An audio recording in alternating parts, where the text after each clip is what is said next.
సరే, మంచిది. దేవుని నామానికి మహిమ కలుగును గాక. చెప్దామా హల్లెలూయా? నవ్వుతూ చెప్దామా హల్లెలూయా? సంతోషంగా చెప్దామా హల్లెలూయా? దేవుడిచ్చిన ఆరోగ్యాన్ని బట్టి చెప్దామా హల్లెలూయా? దేవుడిచ్చిన ఆయుష్ను బట్టి చెప్దామా హల్లెలూయా? సరే, మంచిది. చప్పట్లు కొడుతూ ఒకసారి దేవుని నామాన్ని మహిమ పరుద్దాం. ఏదేమైనా దేవుని మహాకృప ఈరోజు మరి మనమందరం కూడా మరి దేవుని సన్నిధిలో ఉండటం అంటే మరి మనకందరికీ తెలుసు.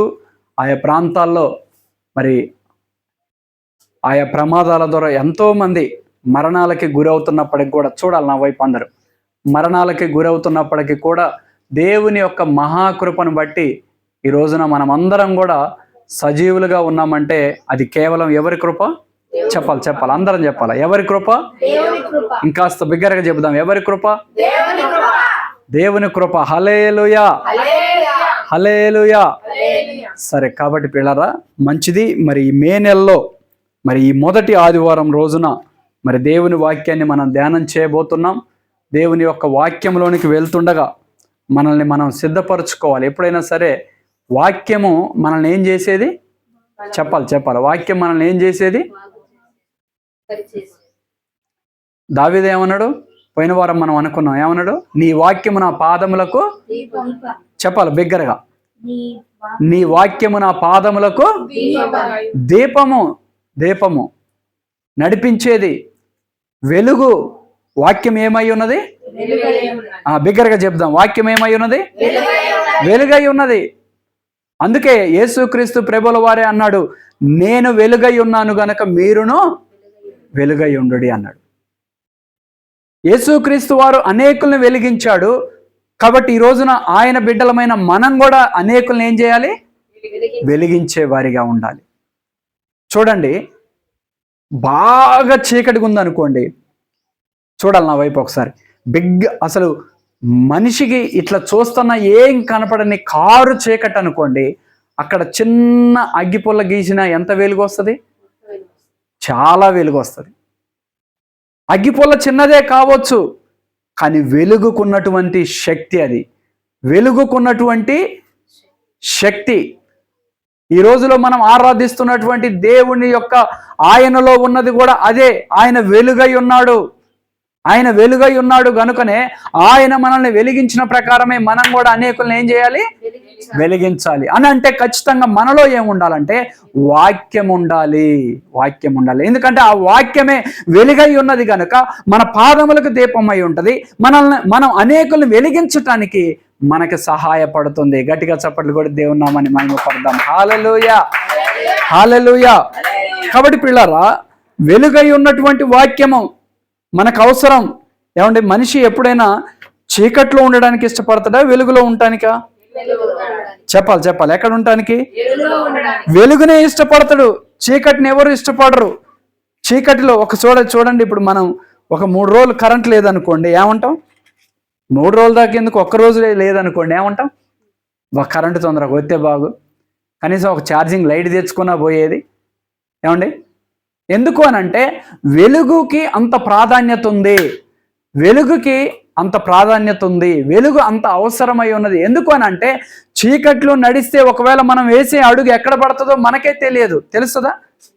అదే ఒకవేళ వెలుగులో అయితే పైకి చూసుకుంటూ కూడా నడవచ్చు. కానీ చీకట్లో అయితే చాలా జాగ్రత్తగా అడుగులు వేయాలి. కాబట్టి వాక్యం మనల్ని వెలిగించేది, మనం నడవలసిన మార్గంలో వెలుగులో నడిపించేది కనుక వాక్యం చాలా అవసరమై ఉన్నది మన జీవితాలకి. ఈ రోజున మీరు చూస్తున్నారో లేదో, మొన్నటికి మొన్న గోదావరి కనిలో ఒక సువార్త ప్రకటిస్తున్నటువంటి ఒక వ్యక్తిని ముఖమ్మ దాడి చేసి చాలామంది ఆయన్ని ఆఫ్ చేపించి వాళ్ళ మనసులో ఎలాంటి క్రూరత్వం ఉన్నదో అదంతా అక్కడ ప్రదర్శించి ఆయన మీద దాడి చేయడం జరిగింది. అంటే దీన్ని బట్టి మనకు తెలిసింది ఏంటంటే పిల్లరా, రానున్నటువంటి రోజుల్లో సువార్త వాక్యము ఎక్కడ కూడా ప్రకటించబడనివ్వరు. కాబట్టి ఇప్పటి నుంచే మనం ఏం చేయాలంటే వాక్యాన్ని ఎక్కడ దాచుకోవాలి? చెప్పాలి గట్టిగా.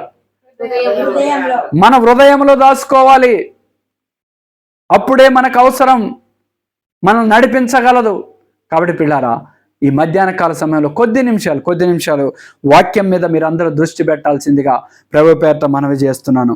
యెహెజ్కేలు గ్రంథము ఈరోజు వాక్య ధ్యానాంశముగా ఈ మే నెల 2వ ఆదివారం, ఈ మే నెల మొదటి ఆదివారం రోజు వాక్య ధ్యానాంశముగా యెహెజ్కేలు 2వ గ్రంథము 2వ అధ్యాయము 1వ వచనం చదువుదాం. ఒకసారి అందరం చూడాల్సిందిగా ప్రభుపేట మనవి చేస్తున్నాను. మీ దగ్గర ఉన్న పరిశుద్ధ గ్రంథాల్లో నుంచి ఒకసారి గమనించాల్సిందిగా ప్రభుపేట మనవి చేస్తున్నాను.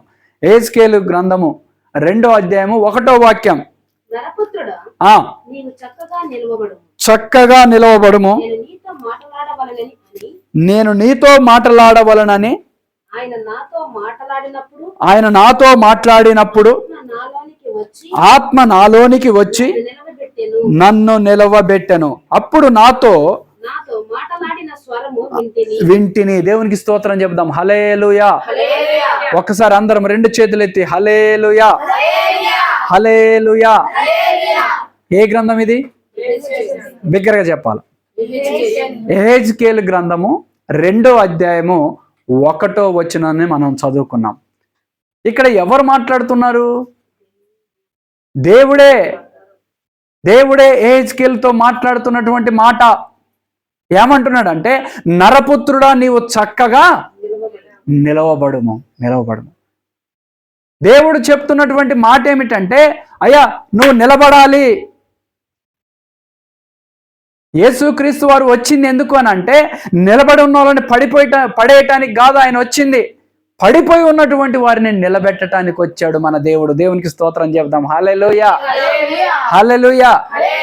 ఏం చేయడానికి వచ్చాడు మన దేవుడు? పడిపోయిన వారిని, కొద్దిగా మీరు స్వరం పెంచి చెప్పాలి, పడిపోయిన వారిని నిలబెట్టడానికి వచ్చాడు. గనుకనే యెహెజ్కేలు ప్రవక్తతో దేవుడే చెప్తున్నటువంటి మాట, నరపుత్రుడా నీవు చక్కగా ఎట్లా నిలబడాలట? చక్కగా అంటే చూడాలి ఇటు నా వైపు. మన భారతదేశాన్ని కాపాడుతున్నటువంటి ఆర్మీ జవాన్లు ఉన్నారు. వాళ్ళ క్రమశిక్షణ ఎంత బాగుంటుంది ఏమండి? వారికి మనం చేతులెత్తి నమస్కారం చేయాలి. మన భారతదేశాన్ని వారు కాపాడుతున్నారు. ఈరోజు మనం ఇంత చక్కగా, ఇంత క్షేమంగా, ఇంత ధైర్యంగా ఏ శత్రు దేశం కూడా దాడి చేయకుండా ఉంటుంది అని అంటే అది కేవలం ఎవరు? మన భారతదేశ సైనికులు, జవాన్లు, ఆర్మీ సైన్యం. బిడ్డలను వదిలిపెట్టి, భార్యను వదిలిపెట్టి, కుటుంబాలను వదిలిపెట్టి, కొంతమంది చూస్తే మీరు నమ్ముతారో లేదో, తల్లిదండ్రులకి ఒక్కగానొక్కడై ఉన్న కొడుకును కూడా దేశాన్ని కాపాడటానికి పంపించిన తల్లిదండ్రులు ఉన్నారు. వాళ్ళకి గట్టిగా చప్పట్లు కొట్టాల మనం. హల్లెలూయా. ఒక్కడే కొడుకు అన్నంత మాత్రాన కడుపులో దాచుకున్న వాళ్ళు కాదు. వాళ్ళ కొడుకుతో చెప్పింది ఏంటంటే, కొడక నువ్వు ఏదేమైనా సరే మన దేశానికి నువ్వు ఉపయోగపడాలి, అవసరమైతే నీ ప్రాణాలు కూడా మన దేశానికి ఇవ్వాలని చెప్పిన గొప్ప తల్లిదండ్రులు మన భారతదేశంలో ఉన్నారు. అయితే ఇక్కడ యెహెజ్కేలు ప్రవక్తతో దేవుడు అంటున్న మాట ఏంటంటే, నరపుత్రుడా నీవు చక్కగా నిలబడు. చక్కగా అంటే చూడాలి నా వైపు ఇప్పుడు కదా. ఆగస్టు 15 రోజు జనవరి 26న పరేడ్ గ్రౌండ్లో జరుగుతాయి కదా ప్రోగ్రామ్స్. అప్పుడు పోలీసు వాళ్ళు ఎట్లా నిలబడతారు? చక్కగా, చాలా క్రమముగా. వాళ్ళందరూ నిలబడ్డ లైన్ కూడా చాలా క్రమముగా ఉంటుంది, చక్కగా ఉంటుంది. మన దేశాన్ని కాపాడుతున్న జవాన్లు, ఆర్మీ వాళ్ళు కూడా చక్కగా నిలబడతారు. వాళ్ళు ఎక్కడ కూడా కృంగిపోరు, అవసరమైతే వాళ్ళ ప్రాణాలు కూడా అర్పిస్తారు. అయితే ఇక్కడ దేవుడు యెహెజ్కేలుతో అంటున్న మాట ఏంటంటే, ఎట్లా నిలబడాలట? మనము చెప్పాలి ఇంకాస్త బిగ్గరగా. ఎట్లా నిలబడాలి?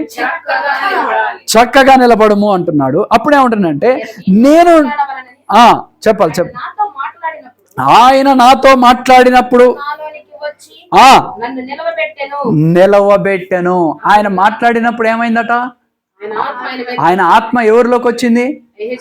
యెహెజ్కేలులోకి వచ్చింది. ఏమండి, దేవుని వాక్యం కూడా మనకు అందుకే అవసరం. దేవుడు ఎప్పుడైతే యెహెజ్కేలుతో మాట్లాడాలో ఎమ్మటే ఏమైందట? ఆయనలోకి ఏమొచ్చిందట? దేవుని ఆత్మ వచ్చింది. అప్పటి వరకు ఆయన పరిస్థితి ఏంటంటే, కృంగిపోయిన పరిస్థితి ఏమో యెహెజ్కేలు గారిది. నేను ఏంటి ఇక్కడ ఒంటరినే ఉండిపోయాను, ఈ ఎండిన ఎముకలలో ఉండిపోయాను, ఎవరు దిక్కు దోచని స్థితిలో ఉండిపోయాను అని చెప్పి కాస్త నిలబడుతున్నాడేమో, మళ్ళీ పడిపోయే స్థితిలో ఉన్నాడేమో, కాస్త కూర్చుంటున్నాడేమో, పడిపోయే స్థితిలో ఉన్నాడేమో. అలాంటి పరిస్థితుల్లో దేవుడే చెప్తున్న మాట ఏంటంటే, యెహెజ్కేలు నువ్వు ఈరోజు ఎలా నిలబడాలట? చక్కగా నిలబడాలి. చక్కగా నిలబడు. ఎందుకో తెలుసా? నీతో మాట్లాడాలంటే నువ్వు చక్కగా నిలబడాలి. దేవుడు కూడా ఈ రోజున ఏమంటారంటే, నేను 40 సంవత్సరాల నుంచి క్రైస్తవ బిడ్డగానే ఉన్నానండి, నా చిన్నప్పటి నుంచే నేను దేవుని నమ్ముకున్నానండి, కానీ ఇంతవరకు నేను దేవుని స్వరం వినలేదు అని అంటే దానికి కారణం ఏంటంటే నువ్వు చక్కగా చెప్పాలి చక్కగా, ఇంకాస్త బిగ్గరగా, చక్కగా నిలబడలేదు కనుకనే అసలు దేవుని స్వరం ఏంటో నీకు అర్థం కావట్లేదు. అర్థం కావాలి అని అంటే హెజ్కేలు ప్రవక్త ఎలా నిలబడ్డాడంటే చక్కగా నిలబడ్డాడు. చక్కగా నిలబడగానే ఆయన మాట్లాడగానే ఏమైందట? దేవుని ఆత్మ ఆయనలోకి వచ్చి చదవాలి అక్కడ నుంచి వచ్చి, అప్పుడు నాతో మాట్లాడినప్పుడు వింటిని ఇట్లా నేను నరపుత్రుడా నిన్ను పంపుచున్నాను. హల్లెలూయా, హల్లెలూయా. కాబట్టి పిల్లరా, ఈరోజు దేవుడు మనతో మాట్లాడుతున్నాడు. ఎవరితో మాట్లాడుతున్నాడు? ఎలా నిలబడమని. అయితే మనం ఏమనుకోవాలంటే చక్కగా నిలబడట అంటే, అనండి నాతో పాటు, చక్కగా నిలబడటం అంటే. మళ్ళొక్కసారి బిగ్గరగా నాతో పాటు, చక్కగా నిలబడటం అంటే. చూద్దాం. ఇక్కడ హెజ్కేలు ప్రవక్తతో దేవుడే చెప్పాడు, నరపుత్రుడా చక్కగా నిలబడు, నేను నీతో మాట్లాడాలి, నీతో మాట్లాడకపోతే నీ జీవితం సరికాదు. ఈ రోజున దేవుడు మాట్లాడటం అంటే వాక్యం లేకపోతే మన జీవితాలు సరిచేయబడవు, మన బ్రతుకులు మార్చబడవు, మన బ్రతుకులు ఇంకా చీకటిలోనే ఉంటాయి. చీకటి నుంచి వెలుగులోకి రావాలంటే దేవుడు మనతో మాట్లాడాలంటే మనం ఏం చేయాలి? చెప్పాలి. మీరు వెళ్ళిపోవద్దు, ఎటో వెళ్ళిపోవద్దు. దేవుడు మాట్లాడాలంటే మనం ఏం చేయాలి? చక్కగా నిలబడాలి. కాబట్టి పిల్లరా, చక్కగా నిలబడటం అంటే ఏంటో ఒక మాట చూద్దాం. యోహాను రాసిన 2వ పత్రికలోకి రండి ఒకసారి. లేదులే, యోహాను రాసినటువంటి 2వ పత్రిక రండి. యోహాను రాసిన 2వ పత్రిక 1వ అధ్యాయము 9వ వాక్యం చదవండి ఒకసారి. చక్కగా నిలబడటం అంటే, యోహాను రాసిన 2వ పత్రిక 1వ అధ్యాయం 9వ వాక్యం. అక్కడ ఉంటది ఒక మంచి మాట. కాదు, యోహాను రాసిన 2వ పత్రిక 1వ అధ్యాయం 9. క్రీస్తు బోధయందు నిలిచియుండక దానిని విడిచి ముందుకు సాగు ప్రతివాడును దేవుని అంగీకరింపవాడు. ఆ బోధయందు నిలిచియుండువాడు తండ్రిని కుమారుణ్ణి అంగీకరించువాడయ్యున్నాడు. గట్టిగా చప్పట్లు కూడా దేవుని నామాన్ని మహిమపడతాం. హల్లెలూయా, హల్లెలూయా. ఎవరైనా ఇప్పుడు చూడాలి నా వైపు, మనం బైబిల్ చదివాం, పక్కన పెట్టండి. యేసుక్రీస్తు శిష్యులలో ఒకడైనటువంటి ఎవరైనా యోహాను గారు. ఈయనకి ఒక మంచి పేరు ఉంది. ఏం పేరు? యేసు రొమ్మున ఆనుకున్న శిష్యుడు. చెప్పండి నాతో పాటు. ఏం చేశాడట? యేసు రొమ్మున ఆనుకున్న శిష్యుడు అని ఈయనకి పేరు. ఎలాగ యేసు రొమ్మున ఆనుకున్నాడు అని అంటే, యేసుక్రీస్తు వారిని సిలువేస్తున్న సమయంలో, వినాలా తర్వాత చదువుదురు, యేసుక్రీస్తుని సిలువేస్తున్నటువంటి సమయంలో అందరూ పారిపోయారు. ఏమండి, పారిపోయారా లేదా? శిష్యులందరూ కూడా పారిపోయారు. కానీ అక్కడ నిలబడ్డ దేవురయ్యా అని అంటే యోహాను గారు, మరియమ్మే. చూడండి, తల్లి ప్రేమ ఎంత గొప్పదండి. యేసయ్యని సిలువేస్తుంటే ఆమె కూడా అనొచ్చు, నన్ను కూడా ఒకవేళ బంధిస్తారేమో అనే ఒక భయంతో పారిపోవచ్చు. కానీ తల్లి పారిపోయిందా? పారిపోలేదు. తల్లితో పాటుగా యోహాను గారు కూడా నిలబడ్డాడు. ఎందుకు నిలబడ్డాడు అని అంటే, ప్రియులారా, యేసు రొమ్మున ఆనుకున్న అనుభవం ఉన్నది. ఆయనకి అనుభవం ఉన్నది. అందుకే యేసుక్రీస్తు రొమ్మును ఆనుకున్న అనుభవం ఉన్నది కనుక ఆయనకి యేసుక్రీస్తు స్వభావం ఏంటో తెలుసు, యేసుక్రీస్తు యొక్క ఆలోచన ఏంటో తెలుసు, యేసుక్రీస్తు యొక్క విధానం ఏంటో తెలుసు కనుకనే యేసుక్రీస్తుని వదిలిపెట్టిపోతే ఏం జరిగిందో తెలిసిన వాడు అయి ఉన్నాడు కనుకనే యోహాను ఏం చేయలేదు, వదిలిపెట్టి వెళ్ళలేదు. మీరు గమనించండి ప్రియులారా, యోహాను సువార్తల్లో చదివిన, ప్రకటన గ్రంథాన్ని చదివిన యోహాను గారి గురించి రాయబడ్డది ఏంటంటే అందరి శిష్యుల్ని చంపగలిగారు, కానీ యోహాను గారిని ఒక్కడిని ఏం చేయలేకపోయారు, చంపలేకపోయారు. ఎన్నిటికో ప్రయత్నం చేశారు, ఇట్లనైనా చంపుదాం, ఈ విధంగా చంపుదాం, వాళ్ళకి తెలిసిన సకల విధాలైనటువంటి వాటితో చంపాలని ప్రయత్నం చేసినా ఏం కాలేదేనా, చనిపోలే. చివరికి ఏం చేశారంటే ఈ ముసలాయంతో మనం తట్టుకోలేమండి, ఈయన ఇక మనకు వద్దు, మనం చంపలేం సార్, మనకి తెలిసిన ఎన్ని విధాలుగా చంపొచ్చో అన్ని విధాలుగా మనం చేసాం, కాబట్టి ఈయనను మనం చంపలేం. మాకు తెలిసింది ఒకటి ఏంటంటే మీరు గనక సెలవిస్తే, అధికారితో అన్నారు, ఒక పద్మస్తీవి దీవి ఉందయ్యా, అక్కడ వదిలేద్దాం, ఆడ నీళ్ళు దొరకవు, తిండి దొరకదు, ఏమీ దొరకదు, చివరికి ఏమైపోతాడా, చెప్పాలి ఏమైపోతాడు అనుకోరు, చనిపోయాడా, చనిపోలేదు. పద్మస్తీవి దీవిలో వదిలిపెట్టేసి వచ్చేసారు. ఆయన్ని వదిలిపెట్టేసి వస్తే ఆయన ఒక సందర్భంలో అంటాడు, నేను ఆత్మవశుడనై ఉండగా నా ప్రభు పరలోకములో లేచి నిలిచి నా కొరకు లేచి నిలిచి ఉండటం నేను చూశాను అంటాడు. గట్టిగా చప్పట్లు కూడా దేవుని నామాన్ని మహిమపరచాలి. ఏమంటే ఒంటరిగా ఉండటం కూడా కొన్నిసార్లు మనకి ఏంటిది, మేలే. యోహాను గారు పద్మస్తీవి దీవిలో ఒంటరిగా ఉన్నప్పుడు అక్కడ ఎవ్వరు లేరు, దీవిలో మనుషులు ఉంటారా చెప్పండి ఒకసారి, ఉంటారా? తాగడానికి నీళ్ళు ఉంటాయా? ఉన్న నీళ్ళు ఏమి నీళ్ళు అయ్యి, ఉప్పు నీళ్ళు. అలాంటి పరిస్థితుల్లో వదిలిపెట్టేసి వస్తే యేసుక్రీస్తు ప్రభుల వారు ముఖాముఖిగా యోహాను గారితో మాట్లాడాడు. అంత అనుభవం కలిగినటువంటి ఆయన రాసుకుంటూ వస్తున్నాడు. ఏంటంటే ఇక్కడ యెహెజ్కేలు ప్రవక్తతో 2వ అధ్యాయం 1వ వచనంలో దేవుడే చెప్పాడు, నరపుత్రుడా నీవు చక్కగా నిలవబడము, నేను నీతో మాట్లాడతా అన్నాడు. చక్కగా నిలబడటం అంటే ప్రియులారా ఇక్కడ యోహాను గారు చెప్తున్నాడు ఏమనంటే, క్రీస్తు బోధ యందు మీరు ఏం చేయాలట, నిలిచి ఉండాలి. ఎక్కడ నిలిచి ఉండాలట, యేసుక్రీస్తు బోధలో నిలిచి ఉండండి. మీరు చక్కగా నిలిచి ఉండటం అని అంటే ఈ రోజున ఏదో నేను మంచిగున్నా, ఆరోగ్యంగా ఉన్నా చక్కగా నిలబడటం కాదు, నీ ఆత్మలో నువ్వు చక్కగా నిలబడాలి. అది ఎక్కడ నిలబడాలంటే యేసుక్రీస్తు యొక్క బోధలో నిలబడాలి.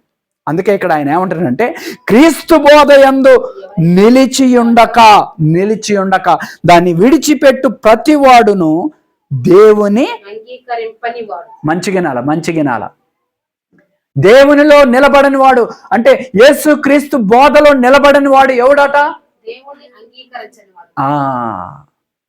ఈ రోజున చాలా మంది చెప్తారు, నా పేరు అదండి, నా పేరు ఇదండి, భక్తుల పేర్లే మాయి, కానీ వాడికి ఏముండదు చెప్పాలి, ఏ బోధలో నిలిచి ఉండడు, క్రీస్తు బోధ ఉండదు వాళ్ళలో. ఏ బోధ కావాలి అని అంటే గద్దించే బోధ అవసరం లేదు వాళ్ళకి.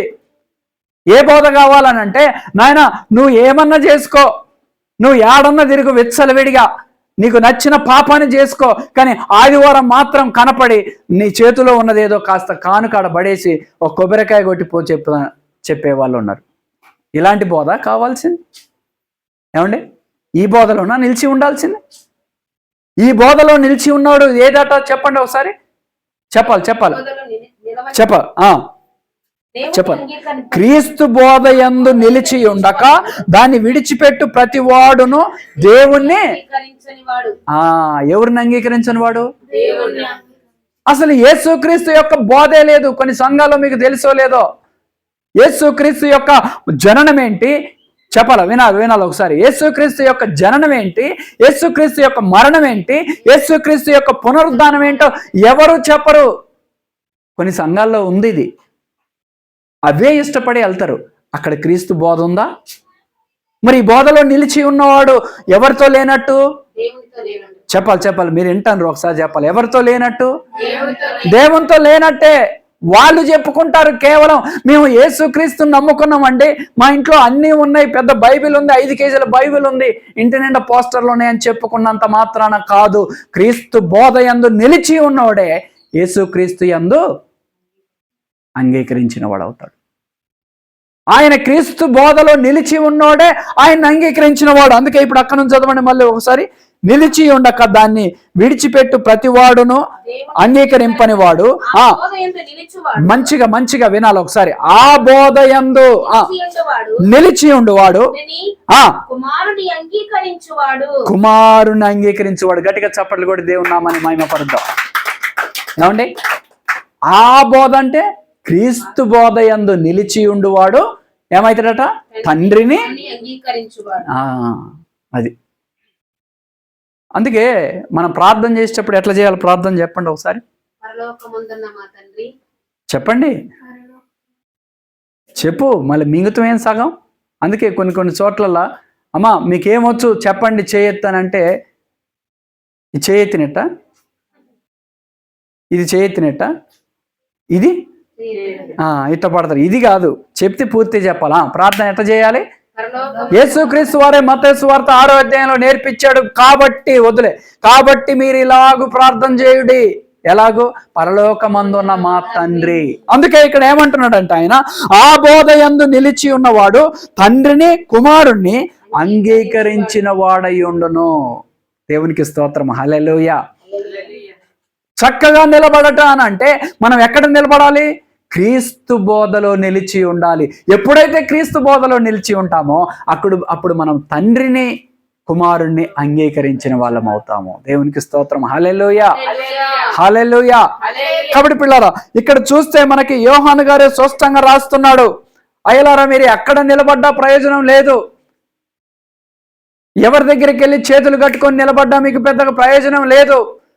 మరి ఎక్కడ నిలబడాలి అని అంటే ఎక్కడ నిలబడాలి చెప్పాలి. ఎక్కడ నిలబడాలి? చక్కగా చెప్పండి ఎక్కడ చక్కగా నిలబడటం అంటే ఎక్కడ నిలబడాలి? క్రీస్తు బోధ యందు. అందుకే అక్కడ ఒక మాట ఉంది, చదవండి ఒకసారి ఆ మాట చదువు ఒకసారి. పేతురు గారు కూడా రాశాడు దాని కింద. పేతురు రాసిన మొదటి పత్రిక 2:12 చదవండి ఒకసారి.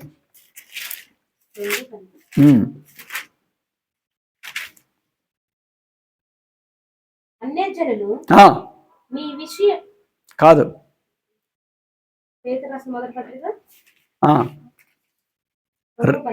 2:12 అంతే. అన్యజనులు మిమ్మల్ని ఏ విషయంలో దుర్మార్గులను దూషించురో ఆ విషయంలో వారు మీ సత్క్రియలను చూసి వాటిని బట్టి దర్శన దినమున దేవుని మహిమపరచునట్లు వారి మధ్యను మంచి ప్రవర్తన గలవారై ఉండవలనని మిమ్ములను బతిమలాడుకొనుచున్నాను. గట్టిగా చప్పట్లు కొట్టి దేవుని నామాన్ని మహిమపడదాం. హల్లెలూయా చెప్పాలా? హల్లెలూయా. 2 చేతులు ఎత్తి చెప్దాం. హల్లెలూయా, హల్లెలూయా, హల్లెలూయా, హల్లెలూయా. అన్ని నామముల కన్న పై నామము యేసుని నామము. ఎన్ని తరములకై పాడాల కొట్టి చెప్పలు స్తోత్రం. అన్ని నామముల కన్నా అందరికి వచ్చిన పాట. ఎన్ని క్రీస్తు నామము యేసు నామము జయం జయము సాతాను శక్తులు లయం లయము యేసు నామము జయం జయము చెప్పు లయం లయము హల్లెలూయా యోసన్నా హల్లెలూయా హల్లెలూయా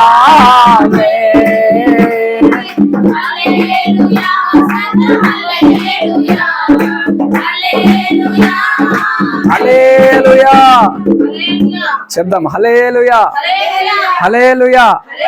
క్రీస్తు బోధ అంటే ఏంటో ఇక్కడ అపోస్తుడైనటువంటి పేతురు గారు చెప్తున్నాడు. ఏం చెప్తున్నాడు అంటే, పేతురు రాసిన మొదటి పత్రిక 2వ అధ్యాయం 12వ వాక్యంలో ఏమంటాడంటే, అన్యజనులు మిమ్మును ఏ విషయంలో దుర్మార్గులని దూషించురో ఆ ఆ విషయంలో వారు మీ సత్క్రియలను చూచి వాటిని బట్టి దర్శన దినం అంటే దేవుని యొక్క రాకడ దినమున దేవుని మహిమపరచునట్లు వారి మధ్య మంచి ప్రవర్తన. దేవునికి స్తోత్రం. హల్లెలూయా, హల్లెలూయా. క్రీస్తు బోధ ఏందయ్యా అనంటే ఇక్కడ ఏమంటున్నాడంటే ఆయన, అన్యజనులు మిమ్మల్ని ఏ విషయంలో దుర్మార్గులని దూషించినా, ఏమండి పేతురు గారు ఇంత మంచి మాట రాయటానికి బలమైన కారణం ఉంది. చెప్పండి, ఏ కారణం ఉంది? చెప్పాల బిగ్గరగా, ఏ కారణం ఉంది? చాలా బలమైన కారణం ఉంది. పేతురు గారికి ఒక పేరు ఉంది. ఏం పేతురు? దుడుకు. చెప్పాల, ఏం పేతురు? దుడుకు పేతురు. ఎట్లాగా దుడుకు పేతురు అని అంటే ప్రతి విషయంలో కూడా యేసుక్రీస్తు వారి దగ్గరకు వచ్చి ఆయన ఏదైనా ఇట్లా చెప్పిండంటే దాన్ని వెంటనే దానికి ఒక ఆన్సర్ చేసేవాడు. ఇప్పుడు ఆమె స్కూల్లో కూడా ఒక పాప ఉంది. 30 మంది పిల్లలు ఉన్నా కానీ వాళ్ళలో వెంటనే వచ్చి ఆ అమ్మాయి తెలుసో తెలియక ముందైతే ఏదో ఒక మాట అనేస్తుంది. అట్లనే పేతురు గారు కూడా ఏంటంటే, పేతురు గారికి ఉన్న స్వభావం కూడా ఆయన అన్నాడు, నేను పాపుల చేతికి అప్పగించబడి సిలువ వేయబడి 3వ దినాన పునరుద్ధానున్నై తిరిగి లేస్తాను అని అంటే, అయ్యా ఇది నీకు దూరమగును గాక అన్నాడు. ఏమండి, అది లేఖనముల ప్రకారం జరగవలసి ఉన్నది అని యేసుక్రీస్తు వారు చెబితే పేతురు వచ్చి అంటాడు, అసలు అది నీకు రానే రావద్దయ్యా, అసలు నువ్వు మరణమే కావద్దయ్యా, అసలు వద్దు అని అన్నాడు. అందుకే ఒక సందర్భంలో పేతురుని యేసయ్య అన్నాడు, సాతానా నా వెనుకకి చెప్పాల, సాతానా నా వెనుకకి పొమ్మన్నాడు. సాతానా అన్నాడు పేతురుని యేసయ్య ఒక సందర్భంలో. ఏమండి, అయినా యేసయ్యను వదిలిపెట్టిండ పేతురు? చెప్పండి. ఒక్కసారి ఎవరన్నా ఒక పాస్టర్ గారు ఆయన్ని గనక ఏందో ఆయన సాతాను పట్టినట్టు ఉన్నాడు. అయ్యగారు నన్ను సాతాను అన్నాడా? అయ్యగారు నన్ను సాతాను అన్నాడు. ఇక అయిపోయింది, ఆయనకి నాకు ఈరోజే అయిపోయింది. ఇక అసలు ఆ ఛాయలకు కూడా పోను నేను అని నిర్ణయం తీసుకునే స్వభావం మనది. కానీ పేతురు గారిని స్వయాన అంతమంది జనం ముందే యేసుక్రీస్తు వారు అన్నాడు, సాతానా నువ్వు వెనుకకు బొమ్ము అని అంటే తనను తాను తగ్గించుకొని వెనక్కి పోయాడు. గనుకనే యేసుక్రీస్తు వారి నీడబడితే ఎంతమంది బాగయ్యారో పేతురు గారి నీడబడితే కూడా అంతమంది బాగయ్యే కృపనిచ్చాడు దేవుడు. గట్టిగా చప్పటి కూడా దేవుని నామమున మహిమపడతాడు. తనను తాను తగ్గించుకున్నాడు. అలాంటి ఆయన రాసుకుంటూ వస్తూ ఏమనంటుండంటే, క్రీస్తు బోధ అంటే ఏందో తెలుసా నాయన? ఏమి లేదు, ఒకటే మాట, ఏందంటే మీ సత్ప్రవర్తన, సత్క్రియలు. ఏం కావాలంట? చివరికి ఏమంటాడంటే వారి మధ్యన మంచి ప్రవర్తన గలవారై. ఎవరి మధ్య? చెప్పాలి, ఎవరి మధ్య? అది అసలు ఒకటి క్రైస్తవుడి యొక్క బ్రతుకు దేవుడు వచ్చి చెప్పాల్సిన అవసరం లేదు. లేకపోతే బిషప్ గారు వచ్చి అయ్యా నువ్వు మంచి విశ్వాసమని రాసియాల్సిన అవసరం లేదు. అసలు మనం క్రైస్తవులమా కాదా, మన భక్తి ఎలాంటిదో, మన నీతి ఎలాంటిదో, మన యథార్థ ఎలాంటిదో, యేసుక్రీస్తు నమ్ముకున్న ఎలాగ మనం బ్రతుకుతున్నాం అనేది ఎవరు చెప్పాలి అని అంటే అన్యజనులు చెప్పాలి. వారి మధ్య ఏమై ఉండాలట? అది అండి క్రీస్తు బోధ. అక్కడ నిలిచి ఉండాలి మనము. ఎక్కడెక్కడో నిలబడుతున్నాం, దాన ధర్మాల్లో నిలబడుతున్నాం. ఒక ఆయన ఫ్యాన్ ఇచ్చాడు చర్చికి. ఫ్యాన్ ఇచ్చి 3 పిల్లలు, భార్య భర్తలు, 3 రెక్కల మీద 3 పిల్లల పేర్లు, గడ్డ మీద భార్య భర్త పేరు. ఏమండి, పేరు లేకపోతే ఏమవుతుంది? ఏమన్నా ఇబ్బంది అయిద్దా? ఇచ్చింది ఎవరికి తెలియాలి? చెప్పాలి బిగ్గరగా, ఇచ్చింది ఎవరికి తెలియాలి? దేవునికి తెలిస్తే చాలు. అలాంటిది ఆ గడ్డ మీద 2 పేర్లు, రెక్కల మీద 3 పేర్లు రాసి దేవునికి ఇచ్చేటువంటి పరిస్థితి. లేకపోతే ఎవరన్నా ఒకవేళ అయ్యా ఈరోజు ఇది లేదు అని అంటే వెంటనే లేచి చాలా మంది అందరి ముందు ఏదో తెలుసుకోవాలని, అయ్యగారు నేను 10,000 రూపాయలు ఇస్తున్నా, నా పేరు రాసుకో, ఇవ్వాలి. కాకపోతే మంచిదే, కానీ మనం ఇచ్చేది ఎలాగుండాలంటే ఈ చేత్తో ఇచ్చేది, చెప్పాలి, ఈ చేత్తో ఇచ్చేది తెలియకూడదు. ఆ రోజుల్లో యేసుక్రీస్తు వారు ఆ మందిరంలో కూర్చొని ఉన్నప్పుడు కూడా చాలా మంది కానుకలు వేస్తున్నప్పుడు ఆయన అక్కడుండి గమనిస్తూ ఉంటే భేద విధవరాలు ఏం చేసిందామో కానుక ఎలా వేసింది, ఎట్లా వేసిందండి? ఇట్లా ఎగరేసుకుంటే పోయి అల్లేసిందా?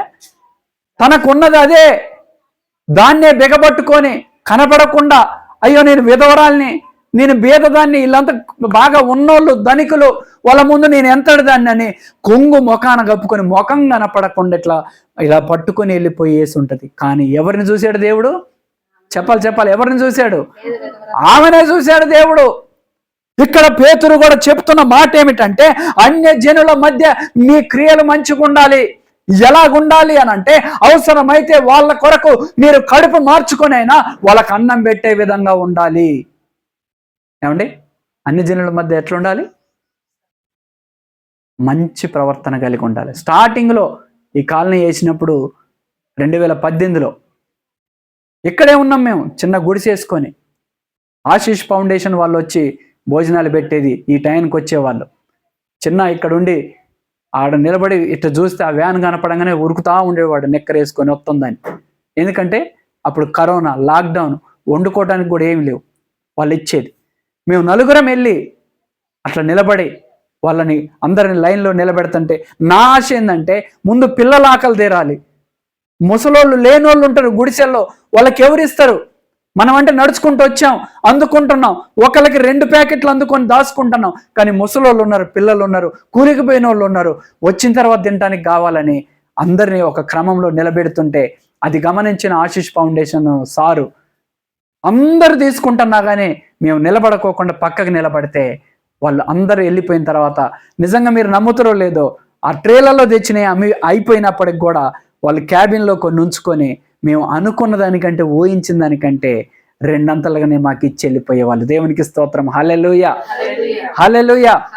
సంతోషిట్రా అని పిలిచి అందరి ముందే మీరు ఇదే మాట ఉండాలి. మన వాళ్ళందరూ కూడా విన్నారు, చూశారు కూడా. ఎందుకు అని అంటే, మన సత్ప్రవర్తన కలిగి మేము అనుకునే వాళ్ళం. ఒకవేళ లేకపోతే ఏముందమ్మా, ప్రార్థన చేసుకుందాం, కూర్చొని ఉపవాసం ఉండి ప్రార్థన చేసుకుందాం, దేవుడే ఇస్తాడు అనుకున్నాం. కానీ ఈరోజు మీరు నమ్ముతారో లేదో, మమ్మల్ని దేవుడు ఆశీర్వదించాడు. ఖచ్చితంగా నేను చెప్పగలను. ఒకానొక సమయంలో, ఈ సమయం వచ్చింది కాబట్టి చెప్తున్నాను, నా భార్య నేను వెళ్ళి 500 రూపాయల చీర కొనడానికి కూడా ఆలోచించి బయటకు వచ్చినాం. ఈరోజు నేను చెప్పగలను గర్వంగా, ఆమెకి ఎన్ని చీరలు ఉన్నాయో ఆమెకు తెలియదు, నాకు తెలియదు. కట్టుకోవడానికి టైం లేదు ఆమెకి. ఏమండి? మన సత్ప్రవర్తన, మనం ఎప్పుడైతే దేవుని దగ్గర అనేకుల ముందు మనల్ని మనం తగ్గించుకొని ఉంటామో దేవుని ఆశీర్వాదం రావడం మొదలు పెడుతుంది. ఎక్కడ నిలబడాలి చక్కగానంటే, దేవుడు మనల్ని ఆశీర్వదించాలన్నా, దేవుడు మనతో నిలబడాలన్నా, మనతో మాట్లాడాలన్నా, ఆయన మాట్లాడిన తక్షణమే మనలోకి ఆయన శక్తి రావాలన్నా ఎక్కడ నిలబడాలంటే క్రీస్తు బోధ యందు నిలబడాలి. ఆ బోధ ఏంటయ్యానంటే, అన్య జనుల మధ్యన మన సత్ప్రవర్తన మంచిదై ఉండాలి. గట్టిగా చెప్పండి కూడా దేవుని నామమున మహిమపడతాం. ఏమండి? ఏమై ఉండాలి? మన ప్రవర్తన మంచిదై ఉండాలి. అదే క్రీస్తు బోధ. అందుకే యేసు క్రీస్తు వారే చెప్పాడు, ఏమన్నాడు? నిన్ను హింసించే వారి కొరకు, నిన్ను దూషించే వారి కొరకు, నిన్ను కొట్టే వారి కొరకు, నిన్ను ఎవరైనా ఒకవేళ ఒకటి అడిగితే ఒకదానికి బదులుగా 2 ఇవ్వమన్నాడు. ఏమండి? అది క్రీస్తు యొక్క బోధ. అక్కడ నిలబడాలి మనం. అక్కడ నిలబడ్డప్పుడు దేవుడు మన ప్రతి అవసరత తీరుస్తాడు, ప్రతి అవసరత తీరుస్తాడు.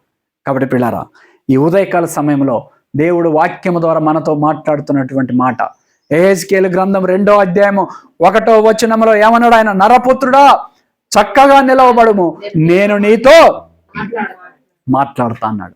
ఎక్కడ నిలబడాలా మనము? మొదటిగా చెప్పాలి, అందరు చెప్పాలి ఒకసారి. ఎక్కడ నిలబడాలి మనం? మొదటిగా క్రీస్తు బోధలో నిలబడాలి. క్రీస్తు బోధ ఏంటయ్యానంటే, నిన్ను వలె నీ పొరుగువాన్ని ప్రేమించు, ఆపదలో ఉన్న వారిని ఆదుకొను, నీకు కలిగిన దాంట్లో నుంచి పేదలకే ఇవ్వడం. కాబట్టి పిల్లరా, మొదటిగా మనం ఎప్పుడైతే క్రీస్తు బోధలో నిలబడతామో దేవుడు మనల్ని దీవిస్తాడు. 2వ మాట చదువుదాం ఒకసారి. కొలసీలకు రాసినటువంటి పత్రిక, కొలసీలకు రాసిన పత్రిక 1వ అధ్యాయం చదవమా 23వ వాక్యం. పునాది మీద కట్టబడిన వారై ఆ స్థిరముగా ఉండి ఆ మీరు విన్నట్టియు ఆ ఆకాశము కింద ఉన్న సమస్త సృష్టికి ఆ ప్రకటింపబడినట్టియు సువార్త వలన కలుగు నిరీక్షణ నుండి ఈ సువార్త వలన కలుగు నిరీక్షణ నుండి తొలగిపోక విశ్వాసమందు నిలిచియుండిన ఎడల అది మీకు కలుగును. ఒకసారి చప్పట్లు కొడదామా దేవునికి? చెప్పాల హల్లెలూయా, హల్లెలూయా. రెండోదిగా దేవుడు వాక్యం ద్వారా మనతో మాట్లాడుతున్నటువంటి మాట ఏమిటంటే, ఎక్కడ నిలబడాలట మనము? చెప్పాలి, విశ్వాసములో నిలబడాలి. ఎక్కడట? చెప్పాలి ఎక్కడ? ఇక్కడే కొలసీలకు రాసినటువంటి పత్రిక 1వ అధ్యాయం 23వ వాక్యంలో ఎవరు రాశారు ఈ పత్రిక? చెప్పాలా? అపోస్తుడైనటువంటి పౌలు గారు. ఈయన పేరేంది? ఇంత ముందు పేరు చెప్పండి. మీరు పిల్లలు, మీకు తెలుసు కదా ఏం పేరు? నోరు తెరవాలి మీరు గట్టిగా. ఏం పేరు ఇంత ముందు? యేసుక్రీస్తులో రక్షణ పొందిన తర్వాత పౌలు. ఈ అపోస్తుడైనటువంటి పౌలు గారే రాసుకుంటూ వస్తూ ఇక్కడికి వచ్చిన తర్వాత ఏమంటాడు అని అంటే, పునాది మీద కట్టబడిన వారై స్థిరముగా ఉండి మీరు విన్నట్టియు ఆకాశము క్రింద ఉన్న సమస్త సృష్టి ప్రకటింపబడినట్టియు ఈ సువార్త వలన కలుగు నిరీక్షణకు తొలగిపోక. ఎక్కడి నుంచి తొలగిపోవద్దట? మనం చెప్పాలి ఎక్కడి నుంచి తొలగిపోవద్దట? ఈ సువార్త వలన కలుగు నిరీక్షణ. ఏమండి, ఈ రోజున నిరీక్షణ కోల్పోతున్నారు చాలా మంది. నిరీక్షణ అంటే ఓపిక లేదు. దేవుడు దీవించేంత వరకు కూడా ఓపిక పట్టలేని పరిస్థితి. ఏదో 1 సంవత్సరం చర్చికి రావడం, 2 సంవత్సరాలు చర్చికి రావడం, ఏముందండి పోయినా ఏమీ లేదు, ఎందుకు పోవటం? ఏమండి, మరి అబ్రహాము ఎన్ని సంవత్సరాలు ఎదురు చూసిండండి? అబ్రహాము ఎన్ని సంవత్సరాలు ఎదురు చూశాడు పిల్లలు లేకోకుండా? కానీ మరి దేవుడు ఏ రోజన్నా అబ్రహాం ఇసుక్కున్నాడా? ఏంది నాకు ఈ పరిస్థితి, అసలు అవసరమా ఇదంతా అనుకున్నాడా? అనుకోలేదు. నిరీక్షణలో నిలిచి ఉన్నాడు గనుకనే వృద్ధాప్యమందు, అందుకే ఏమనుంది? ముదిమి వయస్సులో గర్భము తెరచితివే కొడు బహుమానము నెరిగి నీవే తల్లి. ముదిమి వయస్సులో గర్భము తెరచితివే నీవే. అబ్రహాముకు సమకూర్చిన యెహోవా ఈరే.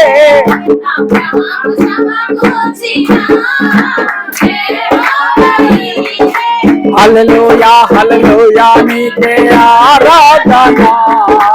హల్లెలూయా, హల్లెలూయా నీకే స్తోత్రం. ముదిమి వయస్సులో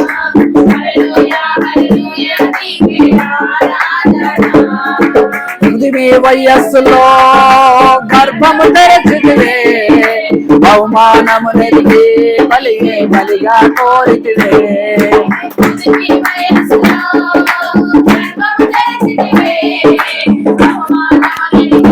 నీవే బలిగా కోరితివే. అబ్రహాముకు సమకూర్చిన యెహోవా ఈరే. అబ్రహాముకు సమకూర్చిన స్తోత్రం. హల్లెలూయా, హల్లెలూయా నీకే ఆరాధన. హల్లెలూయా, హల్లెలూయా నీకే ఆరాధన. హల్లెలూయా, హల్లెలూయా నీకే ఆరాధన. హల్లెలూయా, హల్లెలూయా నీకే ఆరాధన. ఆరాధన. హల్లెలూయా. ఎప్పుడు సమకూర్చాడు? ముదిమి వయస్సులో. ముదిమి వయస్సులో ఎప్పుడు తెరిచాడు గర్భం? నిరీక్షణ కలిగి ఉన్నాడు కనుకనే. నిరీక్షణ లేకపోతే ఈ రోజున మనం అబ్రహాం గారి గురించి చెప్పుకునే వాళ్ళమా? ఆయన ప్లేస్లో ఇంకొక ఆయన వచ్చేటోడు. దేవుడు ఆశీర్వదించాలి అని అంటే, దేవుడు దీవించాలి అని అంటే, ఒకానొక సందర్భంలో కూడా మన గురించి కూడా ఈయన మంచి విశ్వాసి, ఈయన దేవునికి మంచిగా ఉన్నాడు, దేవుని దగ్గర చక్కగా దీవెనలు పొందుకున్నాడని చెప్పి అనేకులు మన గురించి చెప్పుకోవాలి అని అంటే మనం ఏం కలిగి ఉండాలి? నిరీక్షణ కలిగి ఓపికతో ఉండాలి. అందుకే ఇక్కడ అపోస్తలుడైన పౌలు గారు అంటాడు, ఏమంటాడు అనంటే, ఈ సువార్త వలన కలుగు నిరీక్షణ నుండి తొలగిపోక విశ్వాసమందు నిలిచి ఉండిన ఎడలా. ఏమండి, ఎక్కడ నిలిచి ఉండాలట? చెప్పాలి ఒకసారి, అందరు ఒకసారి చూడాలి నా వైపు. ఎక్కడ నిలిచి ఉండాలట? విశ్వాసమందు నిలిచి ఉండాలి. అది ఎలాగూ అనంటే ఒక మాట చదవండి ఒకసారి, లూకా సువార్త 18:42 చదవండి ఒకసారి. యేసు చూపు పొందుము, నీ విశ్వాసము నిన్ను స్వస్థపరిచెనని ఎవరితో చెప్పాడట? చెప్పాలి ఎవరితో చెప్పాడట? అది ఇప్పుడు అందరు నా వైపు చూడాలి ఒకసారి. ఎవరితో చెప్పాడట? చెప్పండి ఒక మాట, మీరే చెప్పండి నాతో. అందరు చెప్పండి, ఎవరితో చెప్పాడు? మంచిగా చెప్పాలి. ఎవరితో? ఎక్కడ జరిగింది ఈ సందర్భం? ఎరికో ప్రాంతంలో జరిగింది. చెప్పండి నాతో పాటు ఒకసారి. ఏ ప్రాంతం అది? ఏ ప్రాంతం? ఎరికో ప్రాంతంలో జరిగింది. ఆయన ఎవరు? చెప్పాలి ఎవరైనా? గుడ్డివాడు. పాపం కళ్ళు లేవు, ఆ మార్గంలో కూర్చున్నాడు, అడుక్కుంటాడో ఏమైందో ఆయన పరిస్థితి వినాలి ఒకసారి. అందరు పైకి చూడాలి నా వైపు. అడుక్కుంటూ ఉన్నటువంటి పరిస్థితి అయింది. డబ్బులు అడుక్కుంటున్నాడు. అయ్యా కళ్ళు లేవయ్యా అంటున్నటువంటి సమయంలో అక్కడ ఏం జరిగిందంటే, జనసమూహం దాటిపోవచ్చు, చుట్టూ ఉన్నవాడు చప్పుడు విని ఇది ఏమని అడుగగా అక్కడ గలిబిలి జరుగుతుంది. వినాలి ఒకసారి. అందరూ ఆతురపడుతున్నారు. జరుగు పక్క జరుగు, యేసయ్య వస్తాను, జరుగు. మనం అంటే చూస్తున్నాం, కళ్ళు లేనోడికి ఏం తెలుస్తుంది? కళ్ళు లేనానికి చెప్పండి. వినపడుతుంది. ఏం వినపడుతుంది అని అంటే, జనసమూహం అంతా కూడా అల్లకొల్లాలంగా ఉంది, అల్లరల్లరిగా ఉంది. ఒకళ్ళు అంటున్నారు, జరుగు యేసయ్య వస్తున్నాడు, జరుగు, పక్క జరుగు, అడుపా అదే ఇదే అని అంటుంటే, ఈ గుడ్డివాడు అంటున్నాడు, ఏమంటున్నాడు అంటే, అక్కడ ఏమంటున్నాడంటే, దాటిపోవచ్చుండగా ఏమని అడుగగా వారు నజరేయుడైన యేసు ఈ మార్గమున వెళ్ళుచున్నాడని వానితో చెప్పగా. ఎవరు చెప్పారండి? ఎవరో ఒక మీలాంటి మనలాంటి మంచి అని చెప్పిండు. మనం మంచోళ్ళమేనా కాదా? చెప్పండి బిగ్గరగా, మంచోళ్ళమా కాదా? ఎవరికి వాళ్ళు చెప్పుకోవాలి మంచోళ్ళమని. ఎవరు చెప్పరు. నేనైతే చెప్పుకోండి, నేను మంచోడిని, నేను చాలా మంచోడిని. దేవునికి స్తోత్రం, హల్లెలూయా. కాబట్టి పిల్లారా, మనలాంటి మంచి ఆయనే చెప్పాడు. ఏమనంటే, అయ్యా నాకు కళ్ళు లేవు, కానీ ఏదో గలిబిలి జరుగుతుంది. ఆ గలిబిలి ఏంటి నాయన అని అంటే, ఆ గలిబిలి ఏంటంటే, నజరేయుడైన యేసయ్య ఈ మార్గంలో వెళ్ళుచున్నాడు అన్నప్పుడు ఆయన చేస్తుంది ఏందో ఇప్పుడు చదవాలి. ఏమంటున్నాడు? చదువు ఒకసారి. అప్పుడు ఆ గుడ్డి ఆయన చెప్పు, చదవాలి దగ్గర. దావీదు కుమారుడా నన్ను కరుణించుమని కేకలు వేయగా ఊరుకుండమని. ఇక్కడ ఆగాలి ఒకసారి. ఏమండి, అసలే కళ్ళు లేవు. ఆయన ఆశ ఏంటంటే, అయ్యా నా కళ్ళన్న వస్తాయేమో.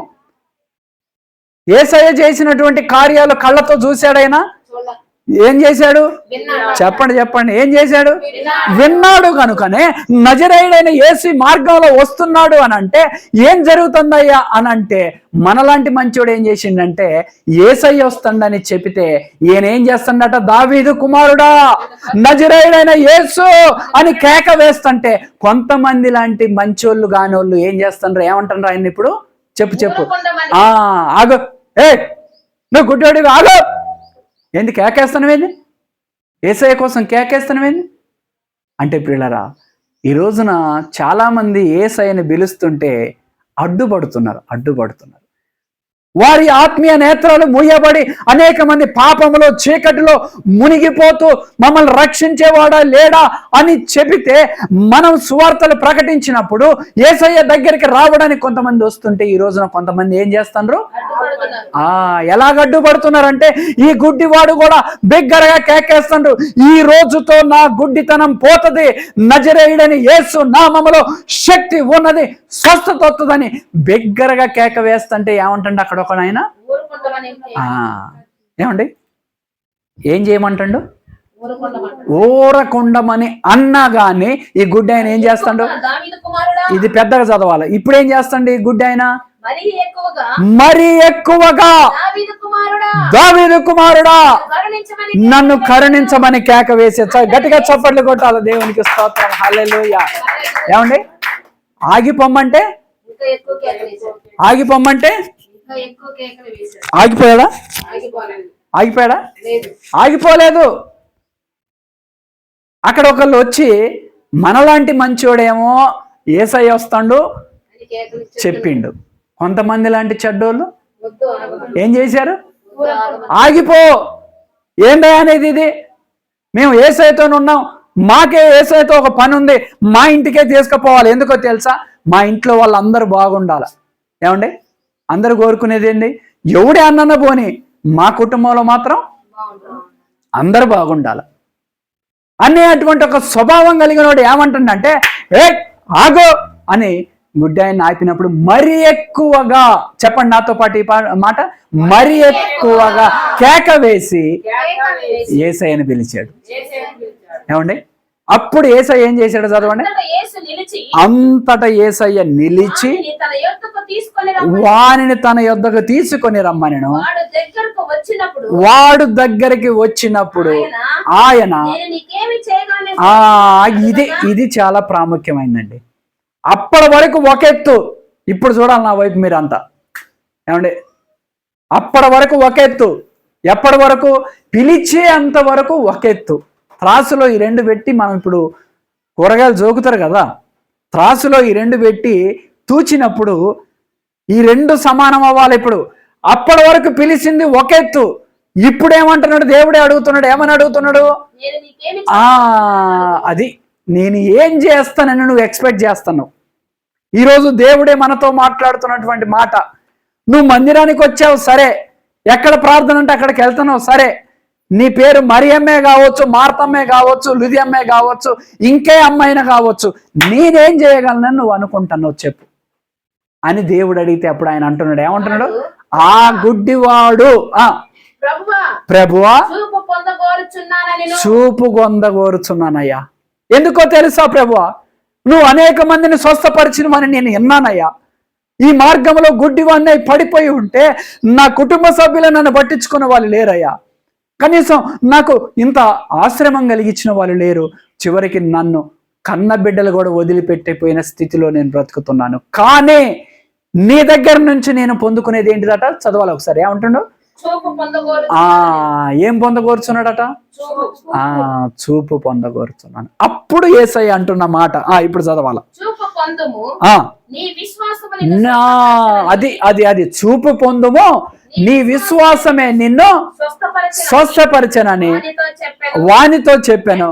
వెంటనే వాడిని చూపు పొందుకొని దేవుని మహిమపరిచాడు. గట్టిగా చప్పట్లు కూడా దేవుని మహిమ పరుచుకుందాం. హల్లెలూయా, హల్లెలూయా. వెంటనే ఏమండి యేసుక్రీస్తు వారి దగ్గరికి ఎవరన్నా వస్తే, ఇప్పుడు ఈ గుడ్డివాణ్ణి అయ్యా నేను చూపు పొందగోరుచున్నానంటే, అవునా పేతురు క్యాలెండర్ దీనాయన ఏ రోజు రమ్మన్నావు అన్నడా? యోహాను ఏ వారం రమ్మన్నాం అయ్యా? అప్పుడు శిష్యులు కూడా పక్కనే ఉన్నారు లేరా? ఉన్నారు. అక్కడ ఉన్న వాళ్ళని ఎవరు అడగలేదు. ఈ రోజుల్లో కూడా చాలా మంది మేము కూడా దేవుళ్ళమని చెప్పుకుంటున్నటువంటి వాళ్ళ దగ్గరికి ఇలాంటి సమస్యలు పోయినప్పుడు వాళ్ళు అడిగేది ఏంటంటే, ఈ రోజు కాదు కానీ ఏమంటారు? ఈ రోజు కాదు కానీ ఎప్పుడు రమ్మంటారు చెప్పండి ఒకసారి. అమ్మా ఈ రోజు కాదు కానీ ఫలానా రోజు రండి, ఆ రోజు మీకేం చేస్తాం చెప్పండి. మనకు అందరికీ తెలిసినే ఇవన్నీ. ఏం చేస్తాం? యేసయ్య చెప్పలేదు. ఆ గుడ్డివాడు వచ్చి, అయ్యా నా నుంచి నువ్వు ఏం కోరుకుంటున్నావు అంటే, చూపు పొందగోరుచున్నానని చెప్పినటువంటి ఆయన్ని తక్షణమే, ఎప్పుడు చెప్పండి ఒకసారి, అందరు చెప్పాలి ఈ మాట, వెంటనే వెంటనే వెంటనే చూపు పొందుకొని వెళ్ళిపోయాడు. గట్టిగా చప్పట్లు కూడా దేవుని నామని మహిమపడతారు పిల్లరా. అంటే పిల్లరా, రెండోదిగా మనం ఎక్కడ నిలిచి ఉండాలి చక్కగా అంటే విశ్వాసమందు నిలిచి ఉండాలి. విశ్వాసమందు ఏమండి, విశ్వాసంలో నిలిచి ఉన్నాడు. ఎవరి గుడ్డివాడు నిలిచి ఉన్నాడు కనుక చూపును పొందుకున్నాడు. వాళ్ళు కేక వేస్తుంటే ఆగు అని అంటే అక్కడితో ఆగిపోయి ఉంటే గుడితనం వచ్చేదా? సచ్చే వరకు వచ్చేది కాదు. ఏమండి చెప్పండి ఒకసారి నాతో పాటు, వస్తుందా? సచ్చేంత వరకు కూడా గుడ్డితనం పోకపోయేది. కానీ వచ్చింది అని అంటే అది దేనికి కారణం అని అంటే విశ్వాసములో నిలిచి ఉన్నాడు గనక చూపుని అందుకున్నాడు. దేవునికి స్తోత్రం. హల్లెలూయా, హల్లెలూయా. కాబట్టి పిల్లరా, ఈ మధ్యాహ్న కాల సమయంలో యెహెజ్కేలు గ్రంథం 2వ అధ్యాయం 1వ వచనంలో, నరపుత్రుడా నువ్వు చక్కగా నిలబడుము, నేను నీతో మాట్లాడతాను అంటున్నాడు దేవుడు. దేవుడు మనతో మాట్లాడంటే రెండోదిగా మనం ఎక్కడ నిలబడాలి? మొదటిగా ఎక్కడ నిలబడాలి చెప్పాలా? గట్టిగా చెప్పాలి అందరూ. ఎక్కడ నిలబడాలి? మొదటిగా.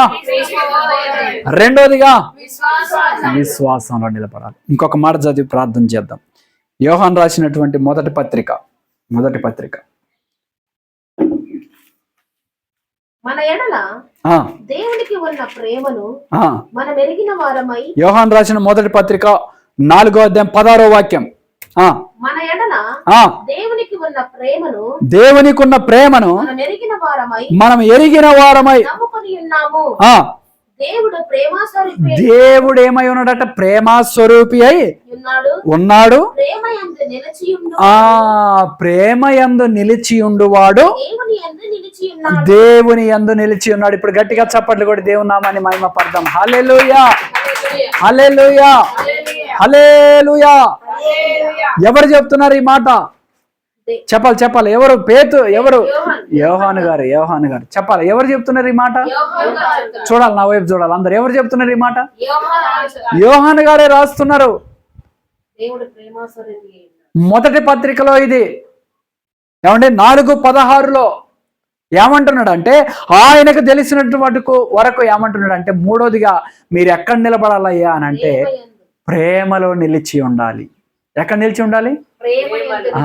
ప్రేమయందు. ఎందుకు ప్రేమయందు నిలబడాలి అని అంటే ఆయనే చెప్తున్నాడు, దేవుడు ప్రేమ. అది దేవుడు ప్రేమ స్వరూపి అయి ఉన్నాడు. ఆయన స్వరూపం ఏంటి? ఒకవేళ యేసుక్రీస్తుని ఆరాధిస్తున్న మన దగ్గరకు వచ్చి ఒకవేళ ఎవరన్నా యేసుక్రీస్తు యొక్క స్వరూపం ఏంటి అని అంటే ఏంటిది ఆయన స్వరూపం? ప్రేమే ఆయన స్వరూపం. ఏమండి, ఆ స్వరూపాన్ని చూపించింది ఎవరు అని అంటే మహానుభావురాలు, మన భారతదేశాన్ని ప్రేమించిన మదర్ తెరీసా గారు. ఎవరండి ఆమె? చెప్పండి ఒకసారి. ఎవరామె? గట్టిగా చెప్పండి. ఆమె పేరు చెప్పండి, నష్టమేంది? అందరూ ఒకసారి చెప్పాలి. ఎవరామా? మదర్ తెరీసా గారే చూపించింది ప్రేమ ఏంటో. యేసుక్రీస్తు ప్రేమ స్వరూపి ఎలా అయి ఉన్నాడో ఆమె క్రియల్లో చూపించింది. ఎలాగ చూపించింది? మన భారతదేశం ఇంత ప్రసిద్ధి చెందని కాలంలో కొన్ని సంవత్సరాల క్రిందట మన భారతదేశానికి వచ్చింది ఆమె ఎక్కడ పుట్టి పెరిగింది? చెప్పండి, ఎక్కడ పుట్టి పెరిగింది? ఇటలీ దేశం ఆమెది. అక్కడ బ్రతకలే ఆమె. ఎక్కడికి వచ్చింది చెప్పాలి? ఎక్కడికి వచ్చింది? భారతదేశానికి వచ్చింది. భారతదేశానికి వచ్చి ఆమె ఏం చేసింది అని అంటే, ఒకానొక సందర్భంలో ఆమె కొంతమంది పేదవాళ్ళని, కొంతమందిని రోగులని, కొంతమంది విధవరాళ్ళని, కొంతమంది వృద్ధుల్ని చేరదీసి, అనాథ పిల్లల్ని అందరిని చేరదీసి ఒక దగ్గర పెట్టి తనకున్నటువంటి డబ్బు ఏదైతే ఉందో అదంతా ఖర్చు అయిపోయిన తర్వాత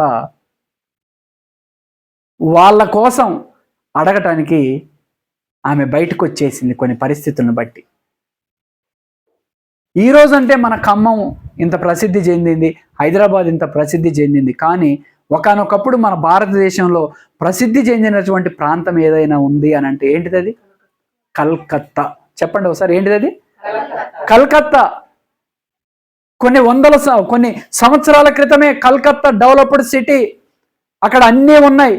ఆ సిటీలో ఆమె ఒక సిగ్నల్ దగ్గరికి వచ్చి, మంచిగా అయినా మీరంతా కూడా, ఆమె వచ్చి, ఏమండి నేను పేద పిల్లల్ని, ఈరోజున అట్లా వెహికల్స్ ఆగిపోయి ఉన్నాయి, ఒక బుక్లెట్ పెట్టుకొని పేద పిల్లల్ని, రోగస్తుల్ని, అనేక మందిని నేను ఏమండి సాత్తున్నా, వాళ్ళకు కొంత తక్కువైపోయింది, నా దగ్గర డబ్బులు అయిపోయినాయి, ఏదైనా మీ వంతుగా సాయం చేస్తారా అని చేయి జాచితే ఒక ఆకతాయి, ఒక ఆట పట్టించేవాడు, ఒక ఎచ్చిడి చేసేవాడు చేతిలో ఊసాడు.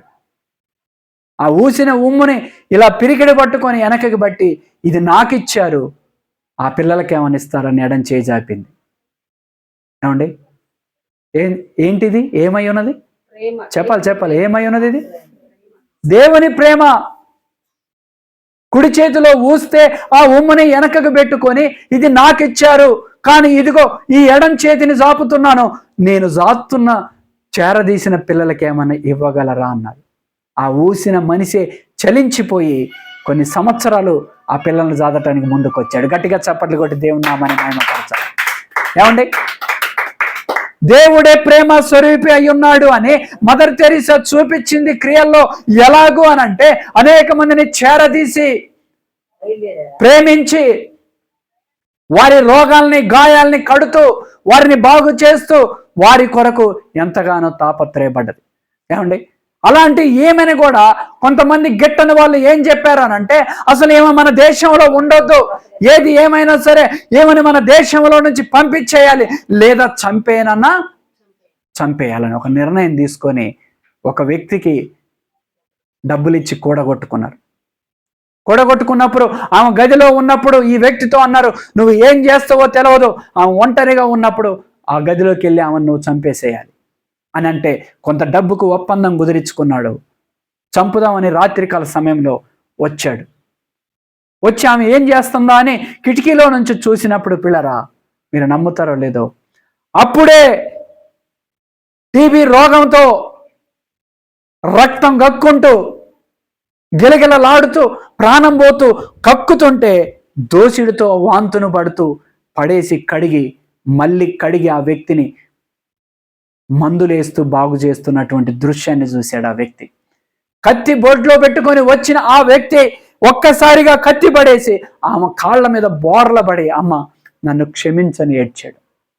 ఏమండి ఎందుకు నాన్న, ఏమైంది నీకు అని అంటే, అమ్మ నిన్ను చంపుదామని నేను ఒప్పందం కుదిరించుకొని వచ్చాను, నీ అంత మంచి తల్లిని చంపి నేను ఇంత పాపాన్ని కట్టుకోలేనని అక్కడే పడేసి వెళ్ళిపోయాడు. ఏమండి ఎక్కడిది ప్రేమ? చెప్పాలి, ఎక్కడిది ప్రేమ? యేసుక్రీస్తు యొక్క ప్రేమ. ఆయన ప్రేమ స్వరూపి అయి ఉన్నాడని యోహాను గారు చెప్తున్నాడు. అందుకే మీరు ఎక్కడ నిలబడాలంటే ప్రేమ యందు నిలిచి ఉండండి, అప్పుడు దేవుడు మిమ్మల్ని ఆశీర్వదిస్తాడు. గట్టిగా చప్పట్లు కూడా దేవుని నామాన్ని మహిమపరుద్దాం. ఎక్కడ నిలిచి ఉండాలట? ప్రేమ యందు నిలిచి ఉండటం అని అంటే మనం అందరినీ ప్రేమించే వారిగా ఉండాలి.